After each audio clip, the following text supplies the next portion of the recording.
Sampamplan dyan, oh. Atay.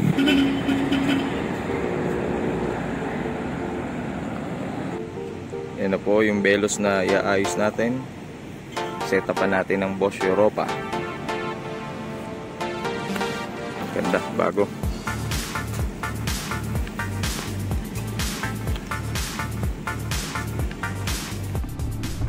So ngayon magsiset up tayo ng Bosch Europa sa Toyota Veloz. Bago-bago to.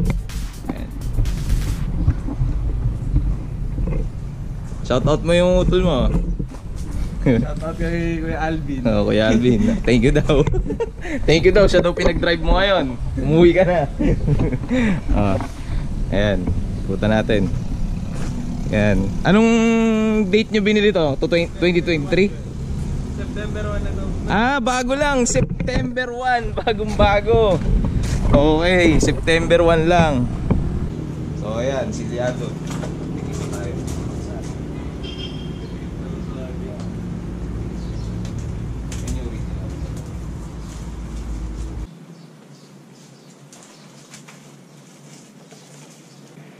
Kaya malaki space, malaki yung mag-block dun sa ano mo. Naka-Europa pa rin mga. Yun, naka-Europa.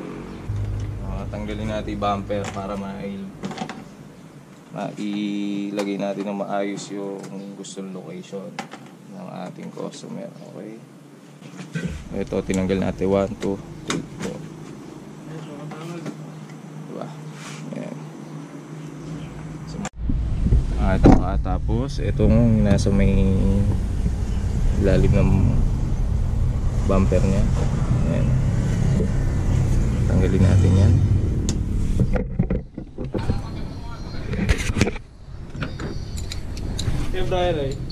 Ito, tapos natin itong mga lock na plastic lock sa ilalim. Ito na gagamitin natin flat screw kasi matigas, madaling pantanggal.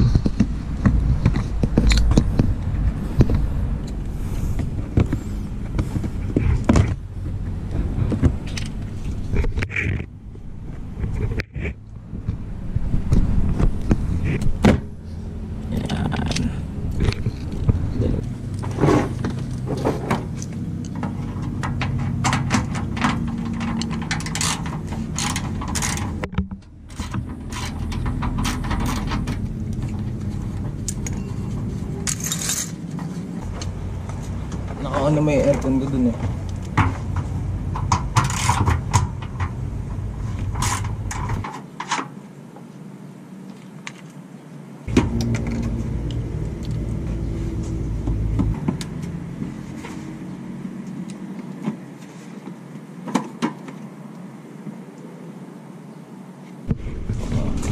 Meron yan sa gitna. Ngayon, naka-tornilyo. Paano natin babaklasin yun? Ayun. Ayan, dito.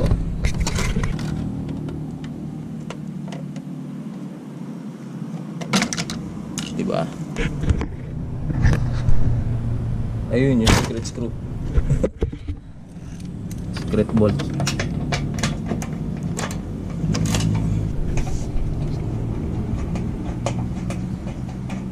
Bang nakalimutan natin fog lamps. Okay, tigisa tayo side. Doon ka sa side na yun. Natanggal ko na yan. Okay, alalayan mo lang dyan ha. Iingatan lang natin na huwag bumagsak.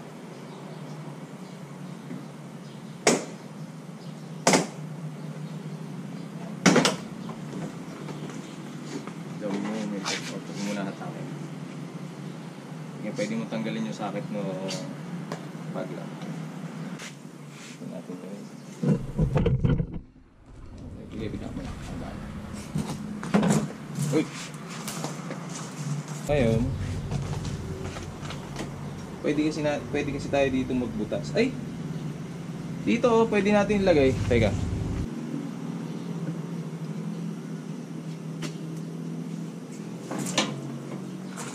Sa 3.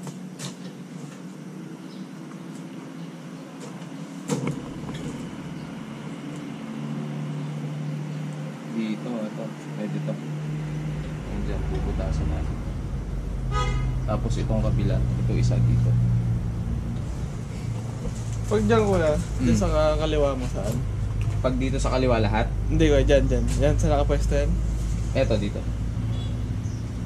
Bali, nakita mo to. Ito, sa kayaan. Doon sila parehas pupwesto. Lalabas sa butos na yan kuya, ano?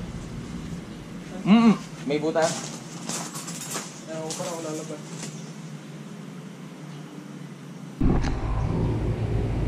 Sa center punch muna natin. Yung mga bubutasan natin.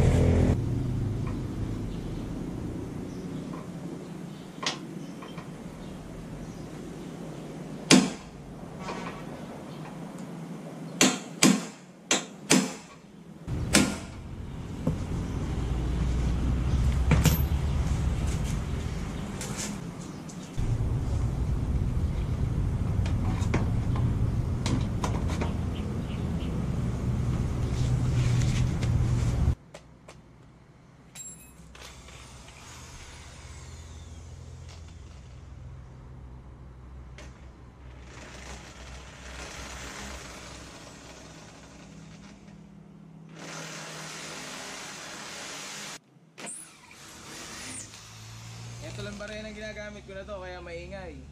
High school pa ako nito. Tagal lang gamit. Tagal to, padala ni AirPods nun sa galing Saudi.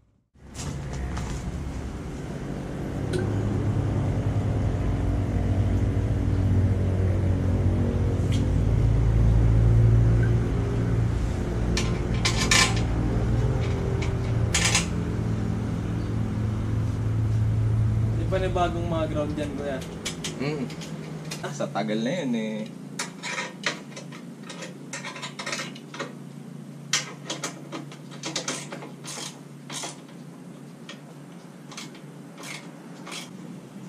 Baliktad eh. Dapat na una ipasok kasi ito doon sa kabila eh.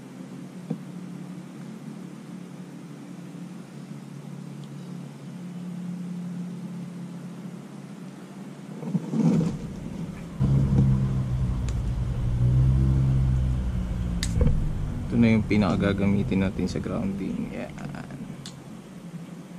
Okay. Sabihan natin ng I-terminal. I-terminal. Dalawa.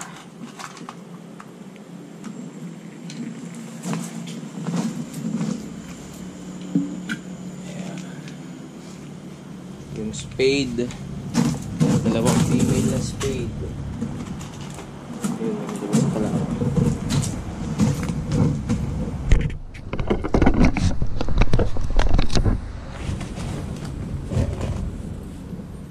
Tapos yung example niyan, ngayon kakat tayo ng kasing haba nito para uniform sila. Okay. Tapos pasok nyo na to rubber. Mas madali kasi pag mo nang pinasok yan. Tapos balatan natin.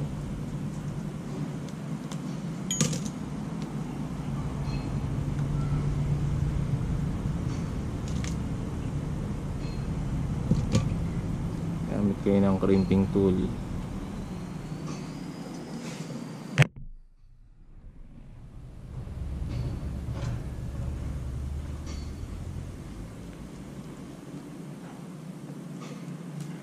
Diba? Mura lang yan. Nakakabili nito sa ano, sa Lazada, Shopee. Meron nito na. Tapos putol tayo na ring tube.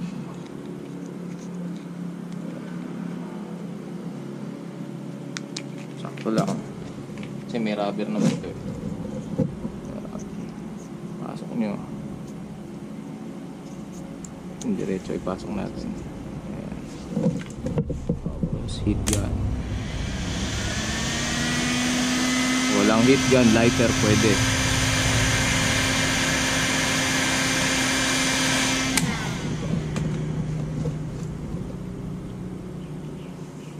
Tapos lagyan natin ng terminal. Cut ulit tayo nito para sa i-terminal.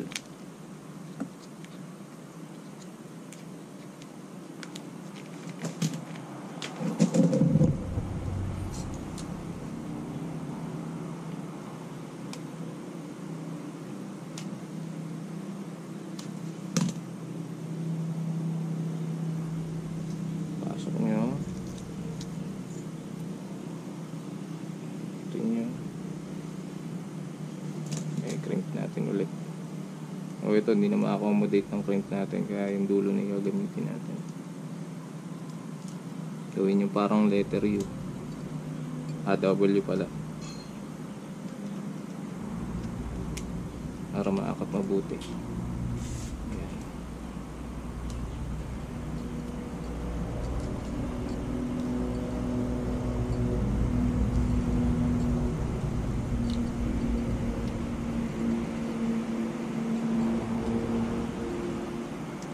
Diba? Para din kinrim, pero ginamitan mo talaga ng crimping. Tapos heat gun ulit para malinis yung lapat ng wiring natin. Diba? Vice versa, ganun ulit sa kabila. Heat gun. Negative na tayo sa buo.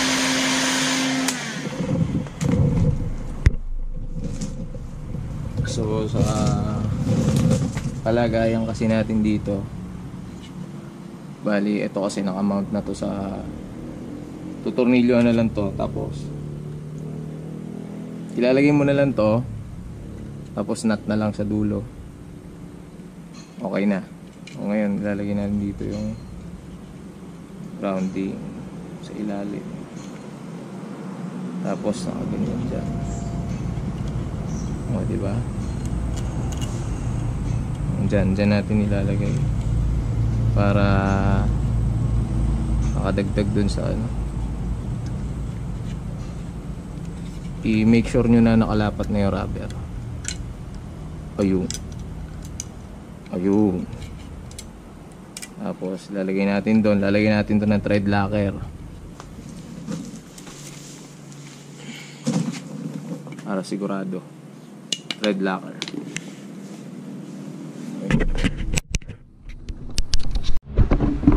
Ayan na, ito yung condenser side. Ito yung binutas natin sa tapat ng spot well. Tapos kaya naka-ready ng ganyan yung nut and bolt natin. Ma-mount na lang natin kasi yan.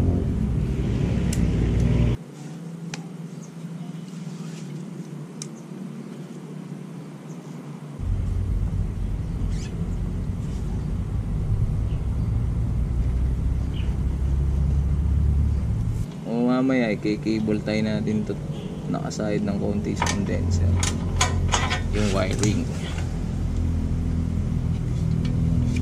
Mamaya na natin i-cable tie yan pagka nagbabibrate.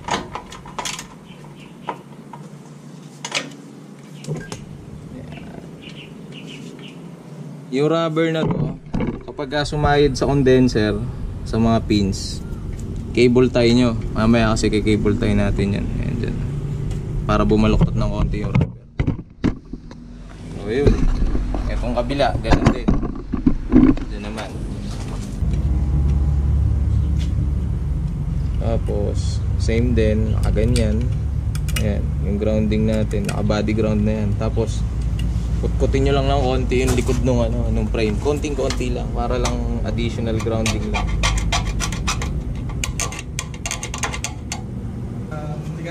Oo, may hirapan kang maglagay. Ganyan lang talaga yung sakto niyan. Thread locker ulit. Kaso mas mahirap na pag puro kalawang. Ano lang, lalagyan lang natin ng langis. May langis lang.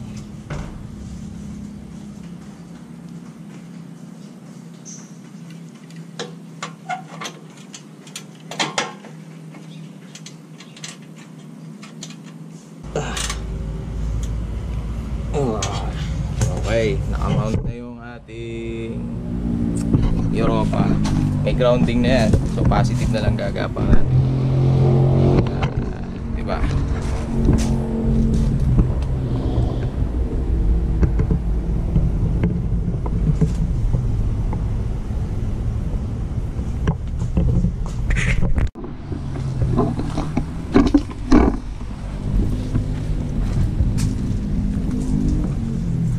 At syempre, nakamount na natin yung Europa natin. Ang ihahanap naman natin ngayon ng location is yung relay natin.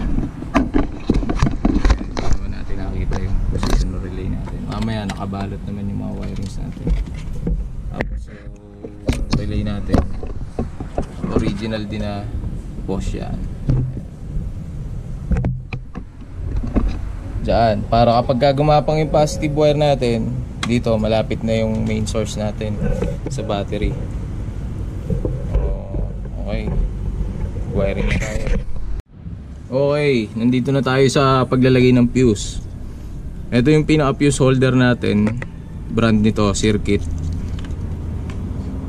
Tested naman na natin yan sa mga nalagyan natin na sasakyan. Okay naman. Tagal na din kahit tayo gumagamit yan. Tapos ito na naman yung I-terminal natin. Binuksan natin tong positive terminal ng battery. Dito natin ilalagay. Yan, sa tornilyo dyan. Lagyan natin. Ngayon babalatan natin yung wire. Babalatan natin tong wire. Lalagay natin dyan. Then susuot natin. Tapos ito na yung magiging pinaka-positive output natin. Sa relay, may 30, may number 30, may number 30, 87, 85, 86, 870. Bali yung battery natin, explain ko na din sa inyo yung sa mga gustong mag DIY, sa mga nakakaalam na at saka doon sa mga hindi pa nakakaalam, ganito ang gagawin nyo.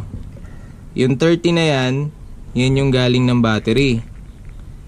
Okay, yung battery yan. Konektado yan dito sa may fuse natin. Yan yung 30 natin. Tapos ang output ng 30 is yung 87. Pag binaligtad nyo yung socket na yan, ito yung 87. Ngayon, ito yung pupunta sa positive ng busina. Disregard nyo na yung, yung kulay ng wire kasi yan yung nakalagay sa kanya nang binili natin tong socket eh. Tapos, tatanungin naman natin, boss, ano naman yung 85 tsaka yung 86? Etong dalawa na to. So yung 85, pwede mo na i-ground yan. Ground mo yan.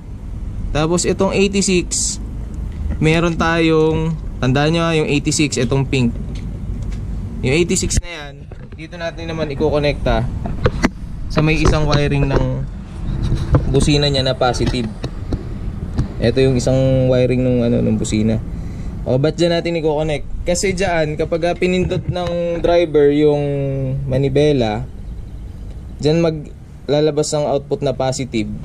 Ko-connect siya sa 86 and then naka 85 naka ground. So ang pinaka switching natin yung 86 saka yung 85. Tapos yung positive natin, yan yung 30 saka 87. So ganyan lang, madali lang yan. Pag tinry nyo, kayang-kaya nyo yan. Basta tandaan nyo, 85 negative. Tapos yung 86, yung positive ng default na busina, either dito nyo i-connect. Itong isa na to. O meron din dito, itong isa na to. Ayan. So sa kalagayan natin ngayon, dito na natin i-connect kasi ito yung mas malapit. Ito yung mas malapit sa relay natin. Yan yung pwesto ng relay natin. O ano bang advantage ng relay? Ang advantage ng relay, hindi mapupuwersa yung original nating linya. Tapos mas malakas yung output ng kuryente natin kasi naka-direct sa positive ng battery. Tsaka protection na din dun sa original na wiring ng mga sasakyan natin. Ayan. Yan ang advantage na naka-relay tayo sa switching. Kaya comment down below na lang kung may gusto kayo i-correct sa mga pinagsasabi ko para sa susunod nating mga videos, di ba? Maitatama pa natin. Okay, thank you. Ayan. Balik tayo dito. Ayan. Okay, na i-prepare na natin yung ating fuse box. Isuot na natin sa ilalim nito. Eto, meron palang naka-ready si Velos na terminal na pang ano, auxiliaries. O, di ba? Diyan nyo na ilagay. Libre daw maglagay dyan. Take 2. Okay, may auxiliary. May auxiliary na tornilyo dito. Pwede natin gamitin yan. Diyan natin ilalagay yung ating positive line. Yung number 30 line natin. Ayan. Tapos wala nga lang nut yan. Sa atin galing yung nut na yan. Ayan. Napakaganda, may auto lock pa. Self locking. Tapos baluktin natin terminal. Ayan. Bam. Tapos ito yung bago dyan yung fuse natin. Diba? Okay. Ito naman, wawiringan naman natin papunta dito sa may relay natin.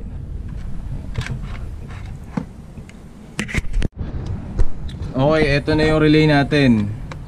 Ito yung number 30, yung dilaw natin. Pinalitan natin ng terminal at saka ng wire. So ito, i-connect na natin dito sa ating fuse tube. Tapos natin.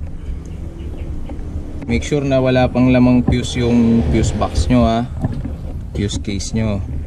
Baka kasi mag wiring kayo, may nakalagay, baka madikit sa body ground, sa negative. Sayang yung fuse nyo, puputok. Hindi yung armac na makapal. Ang gamit natin yung tawag kasi namin dito pag binibili sa auto supply, yung Japan surplus na electrical wire. Manipis siya pero makapal. Ay, makapal. Mahirap siyang matibay siya, sorry. Manipis siya pero matibay siya. Mas masarap kasi i-ano to sa automotive gamitin. O yan, pagkayari niyan, balutan natin ito. Tapos heat gun ulit. Insulator.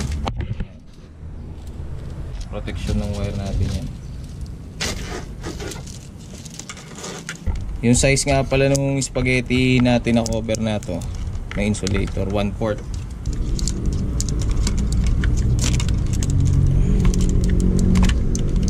Tapos lutan nyo yung wire. Tapos okay, so meron na tayong positive. Ang wala na lang tayo is negative. Okay, ngayon pwede tayong mag-tap din dito na I-terminal para may additional na negative. Dito natin lalagay para dun sa may 85-86 natin na wiring. Pero ngayon unahin muna natin tong ano, galing ng Europa. Magpapagapang na tayo ng wire. Okay, dali lang naman yan. Dito na lang yung wire natin. Ang wire, ang tawag namin dito, Japan Automotive Wire na number 16, gauge 16. Yun ang gagamitin natin. Okay, ganun lang din, magkikrimp tayo ng terminal, ng spade terminal, kikrimp natin. Tapos positive gapang, paakyat dun sa may relay natin. Okay, na tapos na natin wiringan yung Europa. Bali yung wiring niya, ito na, yung positive natin. Naka-insulator na. As grounding nandiyan. Ayan, nakagapang sa likod ng bumper ng brace. Yung frame, ayan siya. Tapos pag sinangga natin, ito na siya. Kaya hindi pa natin kino-connect. Tapos etong default natin na busina, yung stock natin na busina na linya, ginawa natin ng male terminal na spade. Ngayon i-connecta natin yung male terminal na yan na spade dito. Ayan, pinasok na natin. So iti-tape natin yan mamaya para hindi mabunot accidentally. Tapos ito yung relay natin, nakalinya na yung positive. Ayan, galing ng battery yung positive, itong dilaw na to. Kung yung mabibili nyo na socket ng relay ay walang ganito. Huwag kayong mag-alala. Sa ilalim ng relay, may numbering din yan. May coding yan dyan. Masusundan nyo pa rin. Tapat nyo lang yung terminal. Yung socket kapag nag-wiring kayo. So yung negative na to, nirekta na natin dito. Hindi na tayo nag-body ground. Malapit lang naman yung relay, poise ng relay natin. Ayan na. Yung negative na yan, nagpunta naman ng number 86. So itong green na to, yung stock natin na busina, saan pupunta to? Dito yan pupunta sa number 85 natin. Either 85 or 86, pwede naman magkabaliktad dyan. Ang importante dyan, mag-switch siya kapag binusina mo. So-switch niya yung relay para magdire-diretso yung linya ng 30 at saka ng 87. Yung 87, ayan, yung default na black na wire na yan, yung binili natin, nakalagay na yan. Diyan natin i-connect tong positive ng papunta sa busina. So yung 30 tsaka 87, ulitin ko, magka-connect. Yung 86 tsaka yung 85, yun yung switching natin ng relay. Okay, konti na lang, matatapos na to. Tapos after nun, lagyan nyo na ng fuse. Ako gamit kong fuse 10 amps lang. Solo busina lang naman to. Okay, yun yung wiring update natin. Pagkayari nyan, mag video tayo ulit. Pakita ko sa inyo kung ano yung finish ng linya.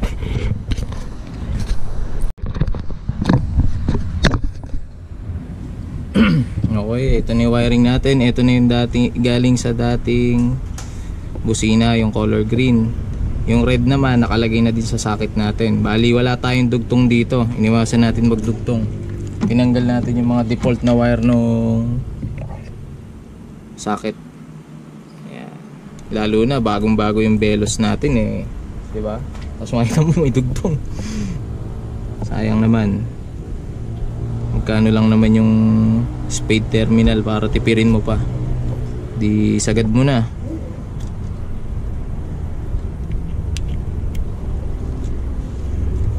O yan, nakalagay na. Balutan natin tong dulo na to.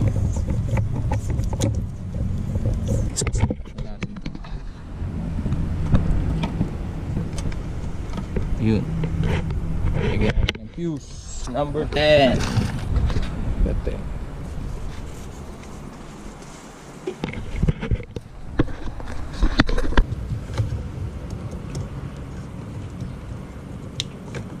Okay, nakalinya na lahat. Hindi pa natin binabalutan ng electrical tape. Tapos, bunso, testing muna natin, ano? Testing nga, bunso. Atay. Boom, panes. Gumagana na. Tutulin ka lalo niyan, bunso. Plus 10. Ha, plus 10 saan lang yan? Plus 10? HP. Plus 10 HP. Okay, babalot na lang natin doon ng electrical tape.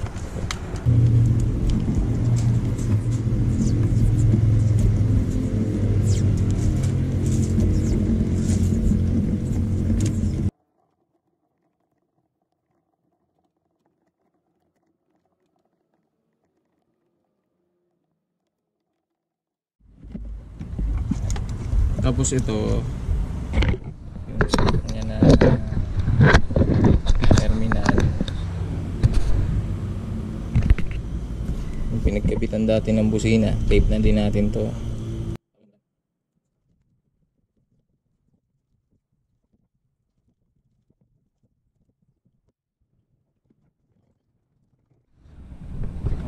Free access ka pa rin sa fuse box mo, hindi nakasagabal yung poison na rin.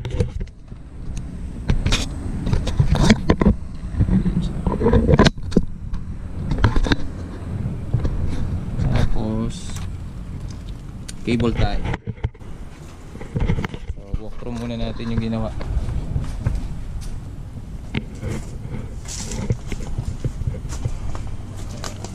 Cable tie din natin dito to para masinop.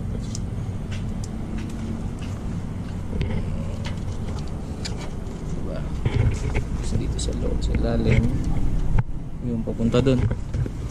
So kapag nag-setup tayo ng Velos, okay naman, maganda i-setup ng Europa si Velos. Kung aapatin nyo yung yung busina nyo, make sure na mag-prepare kayo ng pang-bracket. Kasi medyo dyan sa itsura na yan, pandalawa talaga. Dito available pa naman to. So didiskartehan yan dito. So nakatago siya. O dito, ito pwede to, available to. Kung gusto nyo ipakita yung another two, gagawa tayo ng bracket.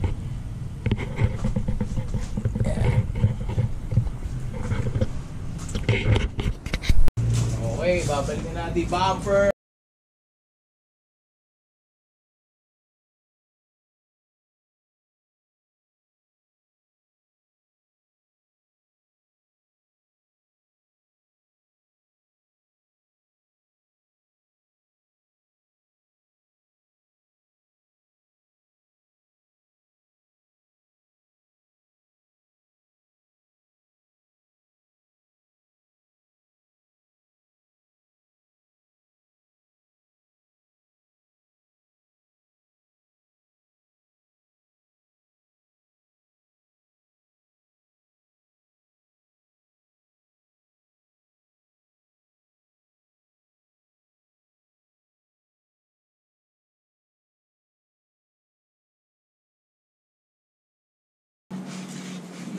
May tornilyo ba dito kaya?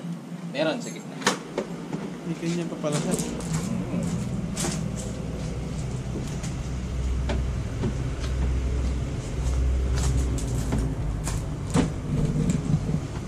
Malayo na. Wala, tingnan muna natin pagka na-mount na.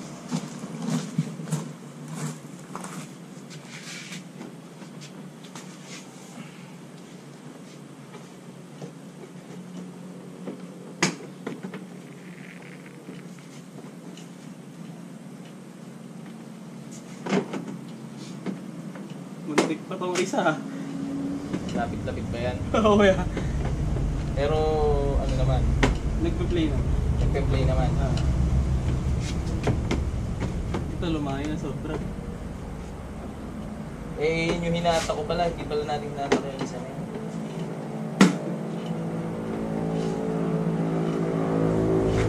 Pwede na tapos.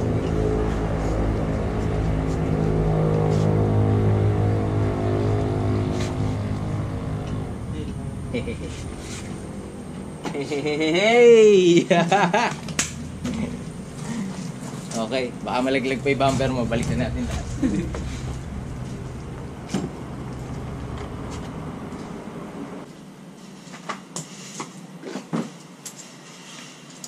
Kaya pa ano nga ako? Ikaw nga pabusina nga ako ya. Okay, ikaw ang taxi dyan.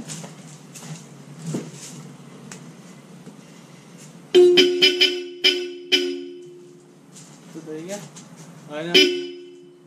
O ano, aanimin mo pa. Mas lakas na yan. Kaya lipit muna natin itong... Oh, paano Aldwin? Thank you ah.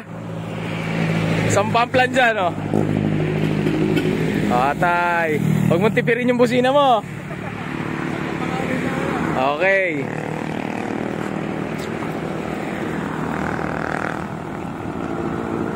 Ingat ka ha. Thank you ha.